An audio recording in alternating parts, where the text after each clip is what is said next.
Welcome to Saturday Morning Spread with your host, Mark Henry Jr. You can follow me on Twitter at Mark Henry Jr. NFL. It is November 15th, and we are winding down the college football weeks. Not many more of these full slates to soak in and enjoy. So for one of these last full college football Saturdays, had to get one of my guys on, one of my favorite guests from the old Tough Cover radio show days, my college football guy, Ryan Coyle. You follow him on Twitter at Ryan Coyle35, also known as Beef from Beef Up Front. Beef, how we doing? Dude, I say it every week. I think I say it every year, but this has to be the quickest college football season I can remember. It's So it's here, it's there, and it's gone. Like looking at the schedule this week, I'm like, teams are about to play their 10th game of the season already. Like it's insane, it's disgusting, but the one silver lining, I guess, is the season gets extended because of the playoff. You'll mhm. get more meaningful games kind of down the stretch and whatnot, but it's sick that we're already here, that we're already at this point of the season of we're in do or die mode. But like I do love the part that there's more games that matter right now. Like Oklahoma right now versus Alabama this week with two losses, that game still matters a lot. Before that would not matter at all. Texas and Georgia, Texas still in contention, that game matters a lot.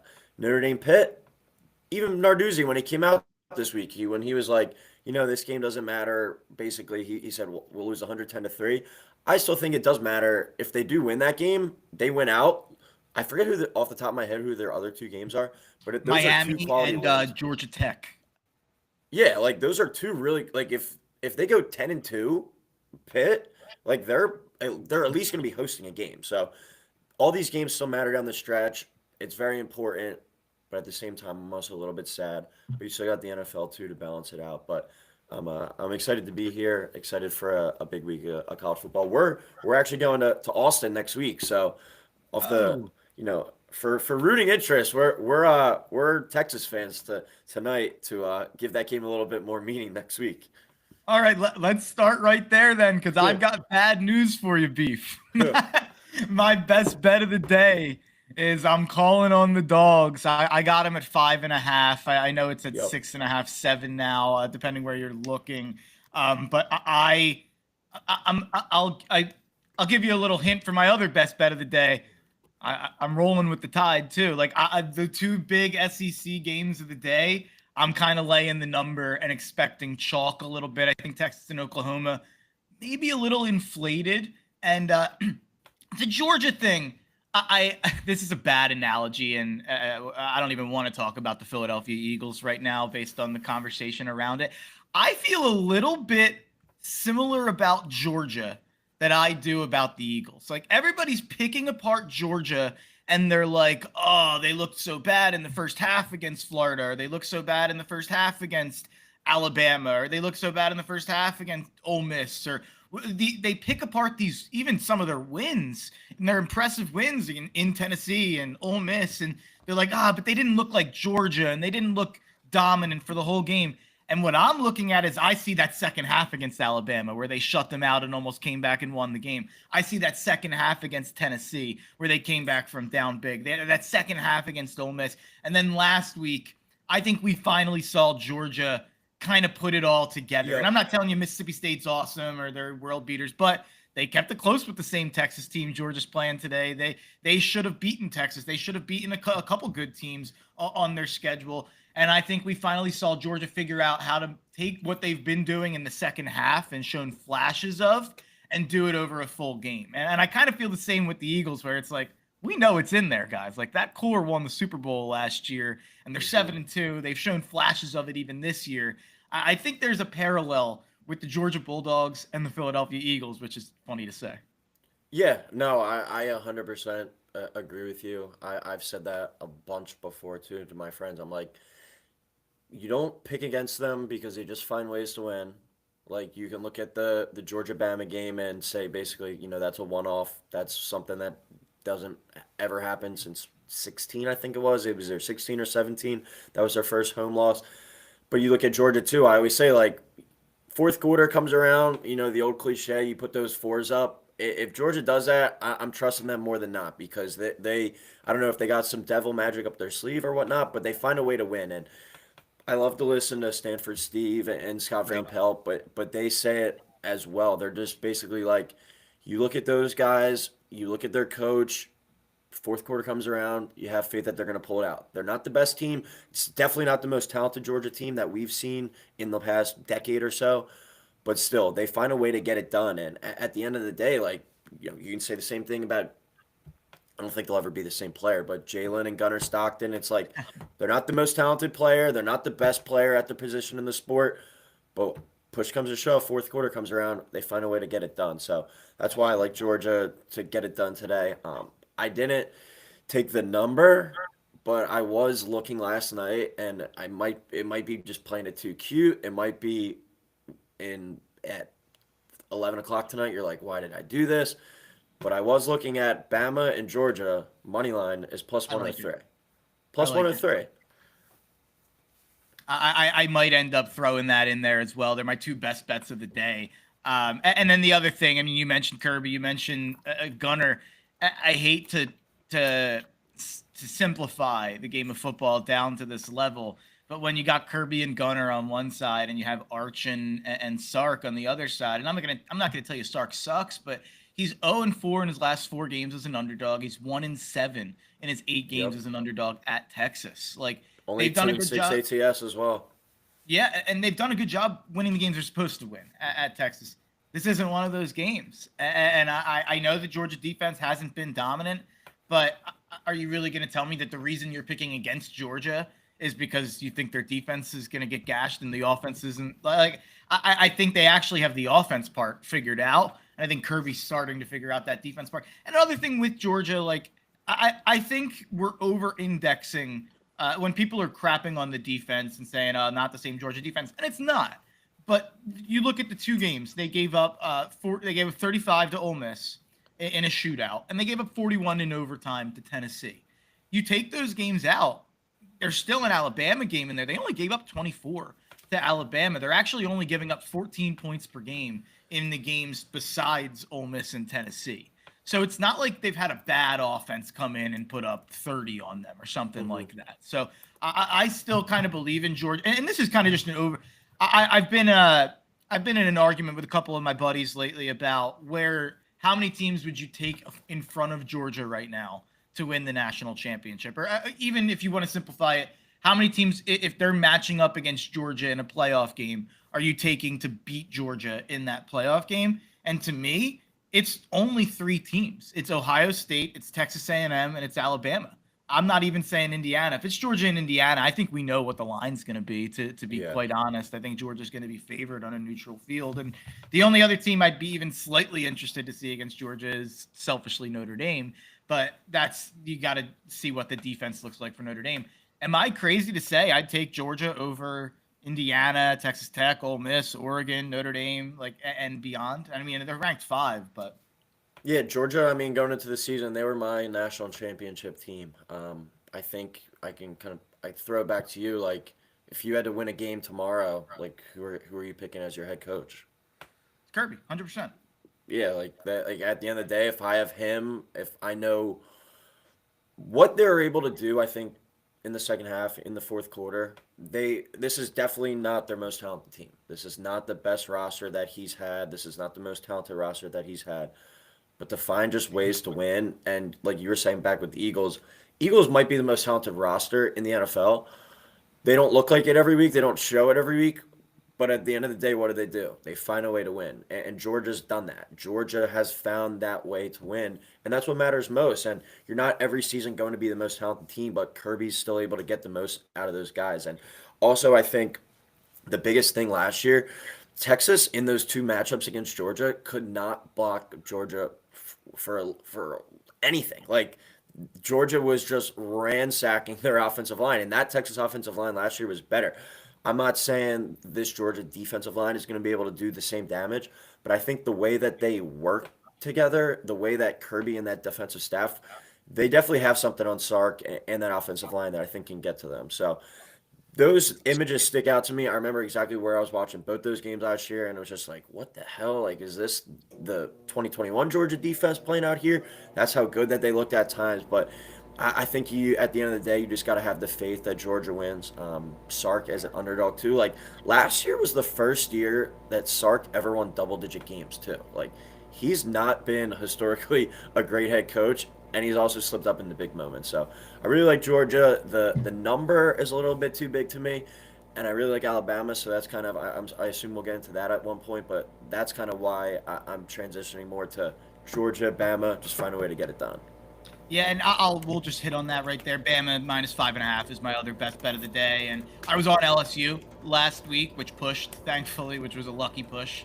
Bama kind of sat on it at the end, but I thought that would be a perfect letdown spot for Bama. Dead coach bounce for LSU, and they fight, and we didn't really see that. And I was actually pretty impressed by the Bama defense, and we know what the offense can do when they're humming, and I didn't really need that proven to me in that game. And it kind of made me feel really confident in Bama in this game, because I don't know how Oklahoma is scoring on that Bama defense if the Bama defense looks like it has these last couple games. So I'm riding with Bama. DeBoer also undefeated at home at Alabama. His trip-ups have all come on the road.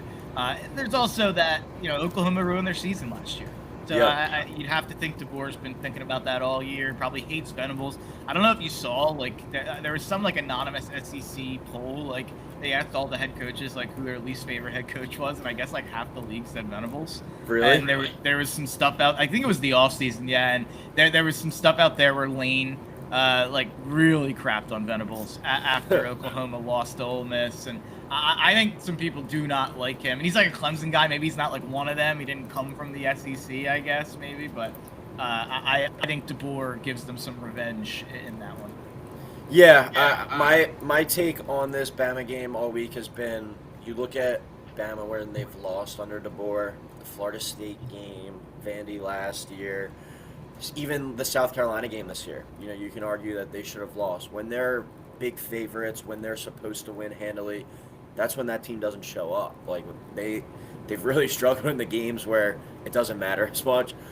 In this spot, it's a game that matters a lot. You look at last year, I point to the LSU matchup. That game mattered a lot. Georgia this year, that game mattered a lot. He's able to get his teams up. He's able to get his teams ready to go for the big matchups, for the big games. He struggles against kind of the inferior games.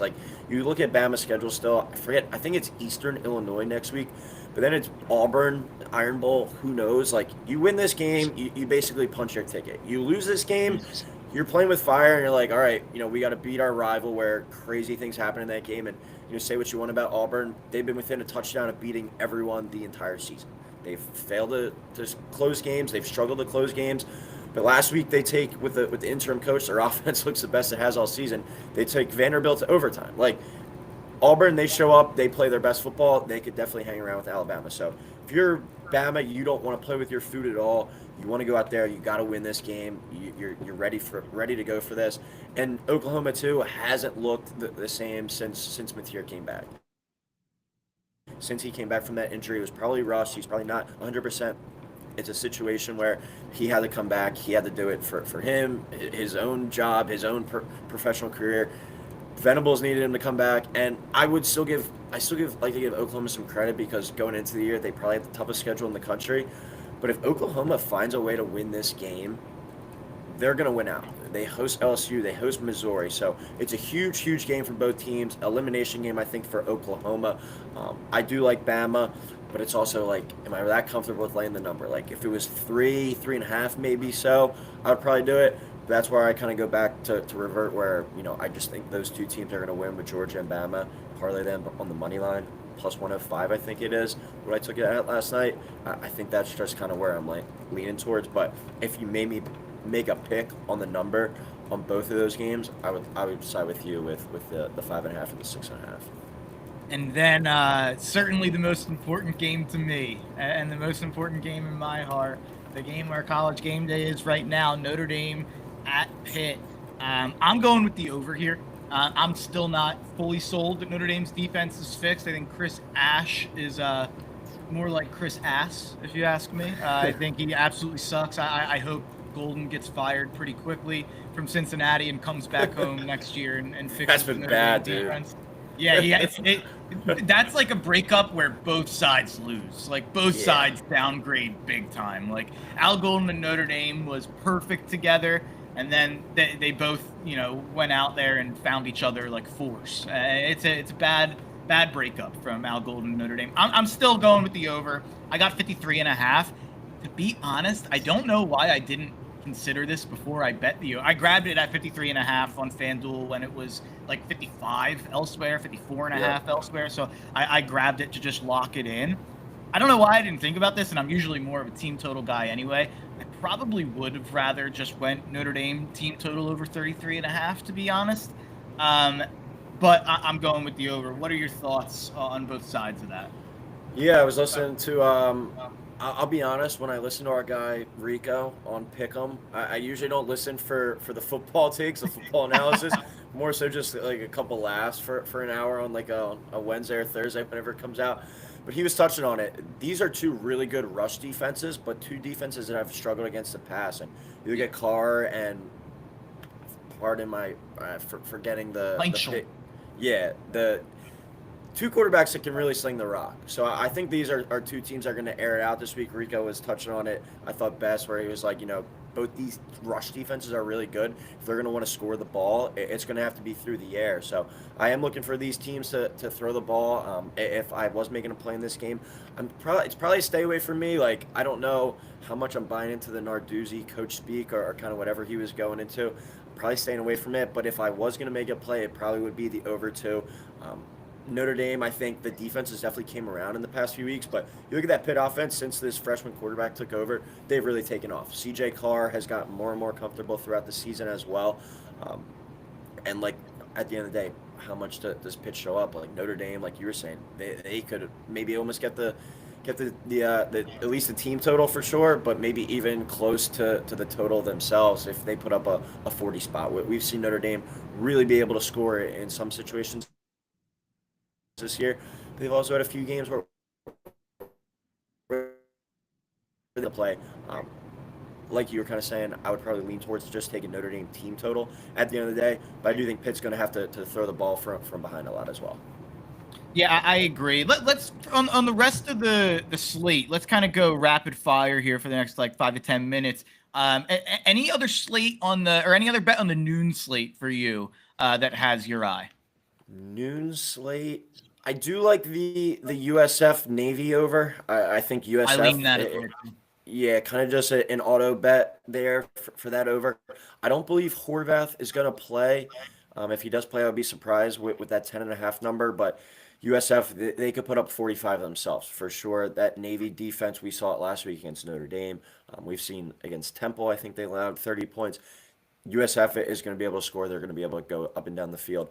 And I kind of like Arizona Cincinnati over as well.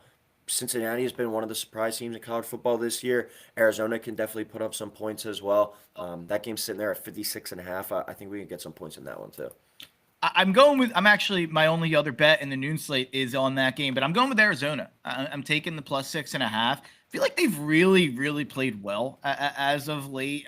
You kind of look at their last 5 games, obviously blew out Oklahoma State, bad team, but then 6-point loss to BYU, good team. Only a 3-point loss at Houston, pretty good team. Then they smoke Colorado and they handle business against Kansas. They've quietly put together a pretty solid team down the stretch here. And Cincy, I think might have turned into a bit of a pumpkin when they went to Utah a couple weeks ago. So I'm leaning on Arizona. I would lean towards the over in both of those games, though. At 3:30, my next best bet on the card that we haven't gotten to yet is another over. I'm going with the over at 49 in Penn State, Michigan State. Michigan State's been a cash cow to the over for me, 7-2 on the over to me. You wouldn't know this. Penn State 7-2 on the over as well. They've hit their last 3, 4 of their last 5. So I actually think this could actually be a pretty close 33-30, 31-28 type game going down to the wire. Yeah, it's funny too. I think Penn State is either the worst or the second worst team against the spread in the country. I think last week was the first or second time that they covered all year. And shout out to you on that one. I think 2 of your biggest takes this all season were Clemson and Penn State going to struggle, and we've seen that. And I'm very mad because I had Louisville last night -2.5, and kicker screwed me. Missed an extra point, missed a field goal, and then at some point the kicker got benched and they put in some other guy and he missed too. Like it was terrible. But go to 3:30. We'll go to my favorite team to hate this year, Miami. I like NC State plus 14.5. I actually got it at plus 15.5 last night. You look at NC State, their offense can put up some points. They can score. I don't know how great that defense is, but multiple occasions this year they're putting up 30 plus points. Just put up 48 points a couple weeks ago on Georgia Tech. They played Pitt a couple weeks ago, 34. And I don't know if their defense is going to be able to stop Miami, but at the end of the day, Carson Beck, we know that he likes to turn the football over. And if he turns the football over one too many times to this NC State offense, I think NC State's able to score. So 15.5 to cover that number, I really like that. I think they can keep it within 2 touchdowns. Do I think they're a live dog? Probably not. But I think this is an NC State offense that can keep this game within the number and kind of keep Miami on their heels. Because I think if you get Miami into a game where you got to go and match them score for score, I think that's when Carson Beck shows up the most. And he has one or two of those kind of key turnovers that flips the game on its head. So NC State plus 15.5 I think it's 14.5 right now. I still like that. I think they can keep it within 2 scores. And then another 3:30 game here, and I'm kind of rooting for ACC chaos and madness here a little bit with this one. But I'm going with Duke minus 3.5 against Virginia. I think I'm not a huge person who leans this way, but you can actually get that number at 3, by the way. But I'm not someone who tells you that the line's telling you something very often, but I do think that the line is telling you something. This Virginia team, I think, has been fake all year long. They had like 5 straight games where it was decided by a field goal or in overtime, and then you lose 16-9 to a Wake Forest team that lost 42-7 the week before, I think, to Florida State. I think Virginia's ready to pack it in for the season, and I think their feel-good story's over. Duke lost that game to UConn last week. I think a lot of sharp gamblers bet that down. I know the line shifted like a field goal within the last hour or two before that game, and I know Big Cat, a lot of the Barstool guys were saying how it didn't mean anything for Duke anyway.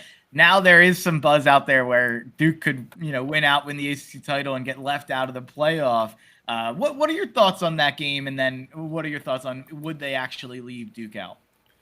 So, off the top of my head, do we know if Chandler Morris is playing yet? Because this number did open at 6.5, down to 3.5. It seems like he is, from what I heard. Play. Okay. Yeah. So that's a big thing there. Virginia has been kind of a poor man's Georgia this year, where they've just found ways to win down the stretch.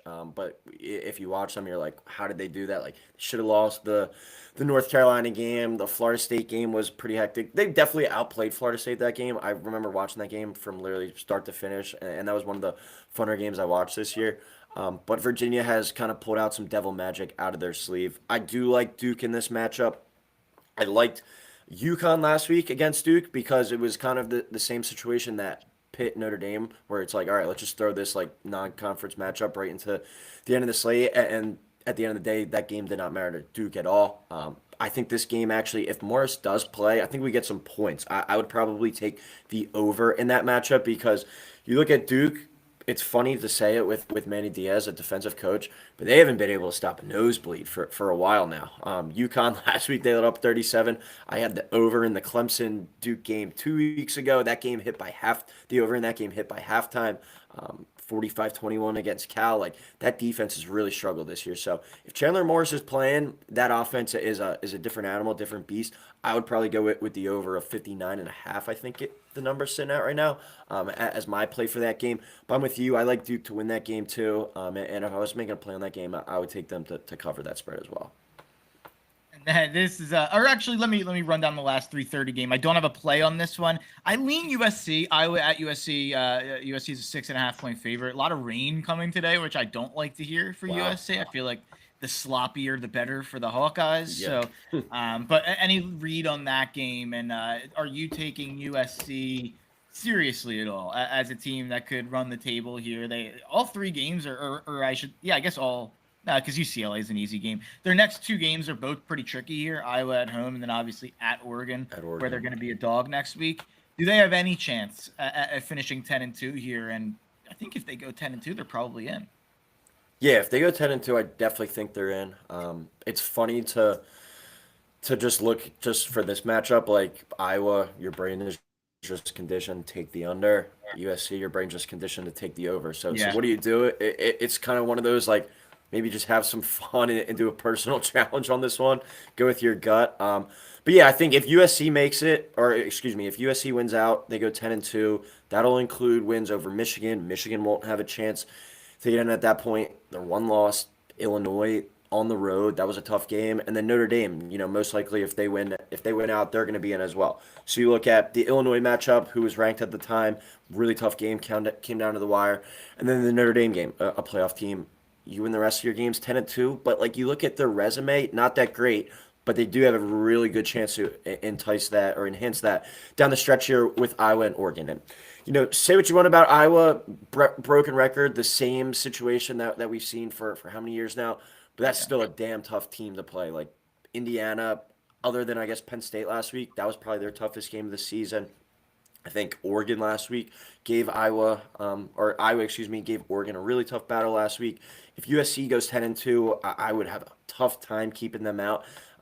I do like them to win this game, but I'm not going to put 6.5 on them. Like Iowa could take that game down to the stretch. We could see that very similar to last week, and keep it within that number. I think I might do a personal Big Cat challenge of taking the over in this one and seeing if we can get over the hump. But this is a pretty scary game for me that more likely than not I'm just gonna not going to wind up touching.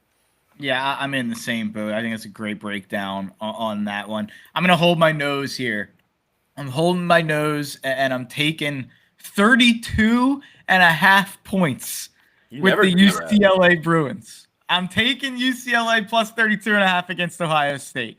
Ohio State only beat Purdue by 24 last week. Is Ohio State even – what do they care about winning this game by 33? Yeah. Like, they're not Kurt Signetti, who comes out here and wins 73-7 for some style points. Like, I think Ohio State's going to get up 21-0 and kind of chill at that point. Maybe this is where I get banged here because Sayan goes for the Heisman for some style points or something like that. But yeah, you're right. I never take 32.5 points and take big dogs like this, but UCLA plus 32.5. Am I crazy?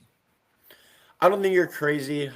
It's another situation where I don't. The numbers at 34.5 now, apparently. Yeah, it's a situation where I don't think I'm gonna touch it. Gonna dabble in that space just because, like you were saying, like do they rest the guys at halftime? And you look at next week, they got Rutgers, and then it's the Michigan game. Like, are we kind of just speed walking through these next couple weeks to get to that?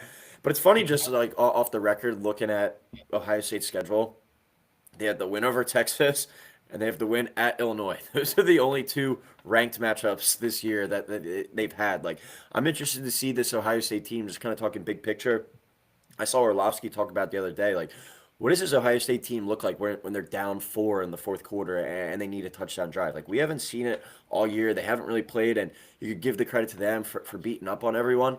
But do we really know how good this Ohio State team is? Like Julian's saying, he's looked really good. And the receivers are really good. The defenses look really good. But we haven't seen them in a clutch moment. We haven't seen them in a big moment. It's still a young quarterback. Does he fold under pressure against a big-time opponent? Does he do it against Indiana in the Big Ten title game? Does he do it in the college football playoff in that first game after the bye? Very intrigued about Ohio State still. I'm not completely 100% sold on them. But, showing up in a game like today and absolutely dismantling a UCLA team, might give me a little bit more kind of confidence in them if they're able to just go out there, take care of business. Because say what you want about Indiana, but that's what they do. They show up and they beat the brakes off of these inferior teams. I can't get that Iowa game out of my head with Indiana. That's the game that holds me back with Indiana. I mean, last week too, a dead Penn State team, and it comes down to a heroic catch at the end. I loved Indiana last week, but it's the way college football goes sometimes. Crazy. Yeah, I've got Mississippi State plus 7.5 at Missouri at 7:45. That's just like feels like too many points game to me. I don't have much on it. Yeah, I mean Mississippi State before last week, I want to say they were 8-1 against the spread or something. Yeah, 8-2 now. Yeah. Yeah, last week got blown out against Georgia. They've been one of the better ATS teams all week. How do they, I think, kind of bounce back from that game? And Missouri too. Like Missouri, their season's over now. What do they look like? What kind of condition are they in? And they're playing a young quarterback. If I'm making a play in that game, I'm probably actually going over 51.5. Mississippi State's defense has not been able to stop anything. And Mississippi State's been a fun team to watch and bet on this year. Like I was saying, if you bet them, you're 8-2 against the spread. If you took them every game, but they're able to put up some points, but not able to stop a nosebleed. I really like that coach. I'm interested to see how long his leash is down there because you can see that they're close, but at the same time, like power rankings wise, that they're probably at the bottom of the SEC. So I'm actually going to ride with the over 51.5 in that game. I think we see some points in that one, but keeping that within a touchdown, I think that's definitely a possibility too. And Drink might have a foot out the door there Yep. too. For Mississippi State backers might be positive. I don't have anything on this game, but just feel like another foot out the door thing you have to bring up. A lot of rumors with Lane looking at real estate in Gainesville potentially. It looks like there might be a contract pretty ironed out already, and Florida is taking a trip to Oxford to play Ole Miss. Ole Miss an 11.5-point favorite. We can get to the Lane thing. Trinidad Chambliss, in my opinion, is not being talked about enough. And I don't think he's being mentioned in the Heisman race enough. You look at him on the odds, No. it's like 40-1 or whatever he's at, and he's like 9th or 10th. His stats are pretty comparable to the Simpsons, the Pavias, the Mendozas, the Sayans, whoever you want to throw at me. I kind of think he's right with those 4 guys. And if you wanted to tell me you were ranking those 5 guys anyway, I wouldn't bat an eye. Chambliss has similar stats in less games. He doesn't have. He doesn't I was going to have say that's my thing. Like the amount of games played probably getting held against him. That's what I I would think say. it should like benefit him if he Yeah. has like the same stats in less games. And he didn't play like as many cupcakes at the beginning of the year. Like Austin Yep. Simmons had 1 or 2 of the cupcakes at the beginning of the year where he would have even put up like even bigger numbers in that Ole Miss offense. But I don't think people are, and it's a shame because I actually think because of that, maybe I could take Ole Miss more seriously in the playoff than I think most people are willing to. But with Lane having a foot out the door, it really does make things weird. Yeah, I've said it for probably I think maybe since Chambliss kind of came into the fold as a starter, like that's up there for the story of the year in college football. Like to come from a Division II school and transfer to an SEC school and take them potentially to their first ever college football playoff, like that's as cool as it gets in college football. Basically, a guy that made it out of the mud, got to Ole Miss, got to the SEC, still went there, signed up basically to be the backup. Austin Simmons gets hurt, and then he kind of Wally pips him. That's such a cool story to me. He's been a really fun, really exciting player to watch. Florida gave Ole Miss some trouble last year, though. Remember this exact weekend last year, everyone, I think Ole Miss was probably a 90% chance to make the playoff. They go to the Swamp and they lose. Different environment this week, obviously hosting them. Lane, does he want to go to Florida? It's a lot of storylines, but this team I think is a little bit more focused than last year. They would slip up a little bit too much. Florida is a dumpster fire right now. DJ Lagway, I didn't even watch that game last week, but I heard earlier this week that he got benched last week. Like, what the hell's going on down there? Lagway is probably out the door too. You lose to Kentucky, I can't take you seriously. I'm taking Ole Miss minus 11.5 there. I think I lost you there at the end, but I got you back. All right. You got me now? Yeah, that wraps it up anyway. That concludes our college football breakdown. Beef, go enjoy the Saturday. We don't have many of these left, man. And this was supposed to be Beef and our buddy Nikki McClay, but I think Nikki McClay enjoyed the Friday too much. Yeah, I don't know what time McClay went to bed, but that my alarm was set. I was ready to rock.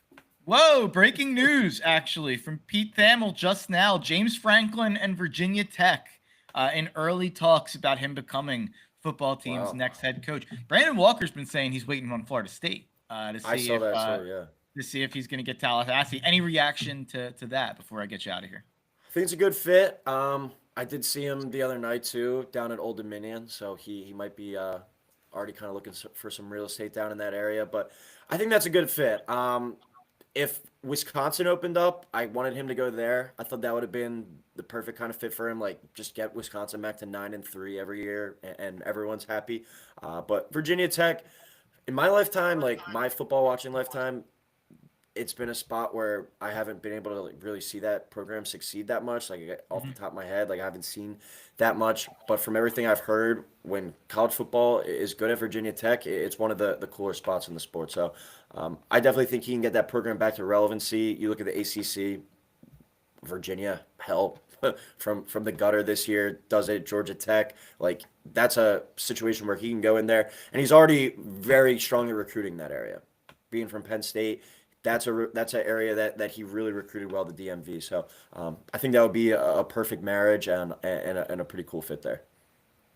Yeah, I totally agree. It didn't seem like Arkansas made sense in some of those rumors that were out there. So I totally agree. But again, go follow our guy on Twitter at Ryan Coyle 35. Beef, thanks so much for coming on, man.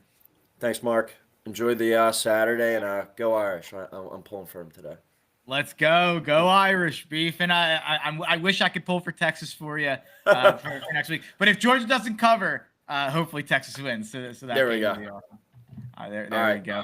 Peace. Always, awesome. Always awesome to have Beef on. You can follow him on Twitter at RyanCool35. Check out all his stuff over at Beef Up Front with our guy, Nick McClay. Even if Nick was hungover today, we'll have to bring on Nick in the future. That's our guy, Lettuce. We love Nick McClay. So we love Nick McClay, as someone out there would say.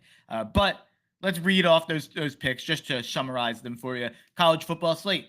12 o'clock, over 53.5, Notre Dame Pitt for 2 units. Arizona plus 6.5 at Cincinnati for 1 unit. At 3:30, we've got Alabama minus 5.5 against Oklahoma for 3 units. Over 49, Penn State, Michigan State for 2 units. Duke minus 3.5. You can actually get that at minus 3 now against Virginia for 1 unit. Georgia minus 5.5 against Texas for 4 units. That's my best bet of the day. UCLA plus 32.5 at Ohio State for 1 unit. You can get that at 34.5. 7:45, Mississippi State plus 7.5 at Missouri for 1 unit, and at 10:15, TCU plus 3.5 at BYU. And let's switch over to the NFL slate at 9:30. The Miami Dolphins and the Washington Commanders play one of the ugliest overseas games that I can ever remember, and I'm betting on it. I've got a bet on it. Favorites are 40, 14, and 1 straight up, 34, 21, and against the spread overseas. Give me the Dolphins minus 2.5. I think the Dolphins are the better team. They're playing better here. I was really impressed with how they played against Buffalo last week. I think Washington is a dead team walking. At 1 o'clock, give me the Chicago Bears plus 3 at the Minnesota Vikings. That is a 2-unit play for me. And I don't have all these stats. I don't have all these fancy numbers on this. I just believe in the Bears a little bit more than the consensus does because I think Ben Johnson's an excellent coach. I know everybody's kind of. My album looked crooked back there. I was making sure my Oasis album was straight up, a little optical illusion. But I think that the Bears are a little bit more real than people are willing to admit. I think Caleb Williams is playing great football in the fourth quarter. Ben Johnson, really good football coach. Man, they get nailed with the one score game criticism, but I think a lot of that's good coaching. And Ben Johnson is a fantastic coach. The Minnesota Vikings, I do not believe in JJ McCarthy or his alter ego. 9. So give me the Chicago Bears plus 3 for 2 units. Give me the New York Football Giants plus 7.5 against the Green Bay Packers for 2 units. I've got some fun stats on this one. Since 2010, we've seen 19 coaches fired entering week 10 or later. Those teams went 11-8 against the spread in their first game after the coaching change. The Packers are 1-3 straight up and against the spread in games they allow under 17 points this season. The rest of the NFL, 61-5 and 59-7 against the spread, allowing under 17 points. The Packers have allowed just 39 total points and 780 total yards in their 3 losses this season total. They're the first NFL team to allow fewer than 40 points and fewer than 800 yards over their first 3 losses of a season since the Lions in 1940. The Packers are 0-5 against the spread this season when favored by 4 or more through 10 weeks of play. Dating back to 1990, only 4 teams have started 0-5 against the spread or worse as a favorite of 4 points or more through the first 10 weeks. 3 of the 4 times have been the Green Bay Packers of the last 30 years, the 97 Packers, the 99 Packers, the 2025 Packers, and then the 2021 Ravens. That stat doesn't mean that much. I just thought that was a crazy stat. At 405, my second favorite bet of the NFL slate. Give me the San Francisco 49ers minus 2.5 at the Arizona Cardinals. Arizona's 0-3 against the NFC West this year, 4-17 over the last 4 years, 3-11 with Kyler, 1-6 with backup. So it's not just a Kyler stat. Jonathan Gannon overall is 15-28, and when he gets fired at the end of this year, he will have one of the least memorable coaching reigns of all time. I know there's rumors he's going to keep it. I just simply don't believe it. I think this line is an overreaction to San Fran being blown out last week, but the problem is Arizona was blown out even worse. I really don't get this. I think this line should be like 4.5, 5.5. I think it's a big bounce back for the Niners with Purdy and Pearsall back and healthy. This is the healthiest we've seen the Niners since they've really gotten bit by the injury bug. Give me the Baltimore Ravens minus 7.5 at the Cleveland Browns for 1 unit. Lamar has started 5 career games in Cleveland, and the Ravens average 31 points per game in those games. The Browns are 11-22 against the spread against the AFC North under head coach Kevin Stefanski. Since 2003, that is the worst coach in football against the spread in their division. Give me the Ravens. Ravens roll over the next 3 games. So I think I'll be betting a lot of big lines with the Baltimore Ravens. At 425, America's game of the, I think it's America's. I apologize because I think Rams Seahawks is America's game of the day, but Chiefs Broncos, big game.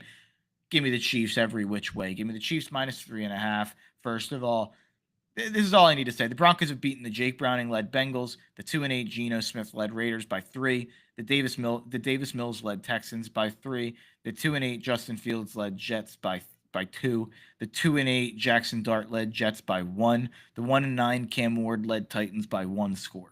They are not as impressive as their record at 8-2. Give me the Chiefs minus 3.5. Also, give me the Chiefs team total over 24.5 for 2 units. The Chiefs have scored 28 plus in 5 of their last 6 games before the Buffalo game. The Broncos defense is good, but they still gave up 32 to the Giants and 29 to the Colts and 27 to the Chargers.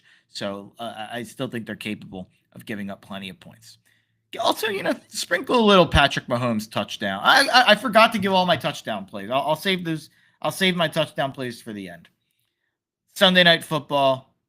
Give me the Eagles minus 1.5 or 2.5, whatever you can get the line at, against the Detroit Lions at home. The Eagles are 48-9 in games that Jalen and AJ start and finish. That's the only stat I need, Sean, as they said in the great movie Bad Teacher. Give me the Eagles under a field goal against anybody playing anywhere as my best bet of any week. How about that for a little guarantee? Tired. Green Bay game proved that the Eagles offense has problems. Wired. Green Bay game proves that Vic Fangio has officially gotten over his heartbreak of the Phillies' tough October and has gotten focused back on football and has gotten his defense back atop the sport as the best unit in football on either side of the ball. How about that for a take? Eagles defense is going to lead this team to the Super Bowl again. Eagles to beat the Detroit Lions. And now let's get to all of my touchdown scorers for this week. I've got 4 touchdown scorers. Josh Allen, anytime touchdown, minus 115 for 1 unit. 2 of the last 3 games, and in 5 of their last 9 games, he has scored 7 total rushing touchdowns. Drake London, anytime touchdown, plus 120. They've scored in 4 of their last 5 games. Patrick Mahomes, touchdown, plus 350. Has scored in 4 of his last 9 games, plus 350. Too steep, especially in a big game. Mahomes has shown he'll run more in big games. And then, obviously, Jalen Hurts, anytime touchdown, plus 135 for 5 units. Best bet of every week. I locked it in early. I think you can still get it at plus money, which is always a steal. And on the DFS front, my DFS lineup for the week: Caleb Williams, 5,900. Chase Brown, 5,700. RJ Harvey, 5,400. Jamar Chase, 8,500. Drake London, 7,400. Khalil Shakir, 5,300. Dalton Schultz, 3,900. Zach Charbonnet, 5,100. And the Chargers defense at 2,800. My must-play guy of the week in terms of DFS for fantasy, Khalil Shakir. I think we get a big Bills offensive performance. Khalil Shakir has been pretty rock solid. Tampa Bay is bottom 10 in terms of fantasy points allowed to receivers. Give me Khalil Shakir. And then if you're big, I love Jamar, Drake, and Shakir. You could kind of mix and match the quarterback, the tight end, even the 3 running backs I have. But the 3 plays I feel confident in DFS this week: Jamar absolutely destroyed Pittsburgh last time he played him. Drake London has scored in 4 of the last 5 games. And Khalil Shakir I think has a big game for the Buffalo Bills. So that's going to do it for Saturday Morning Spread. Thanks for listening. Check me out at Mark Henry Jr. NFL. Go subscribe to the Eagles Pin Pull Network over on YouTube. Check out Shane Half and everything he's got going on at Shane Half NFL, and our show Chalk Talk over on the Eagles Pin Pull podcast feed, as well as this show on the Eagles Pin Pull podcast feed. But for now, until Tuesday night, Eagles Pin Pull Country, let's ride.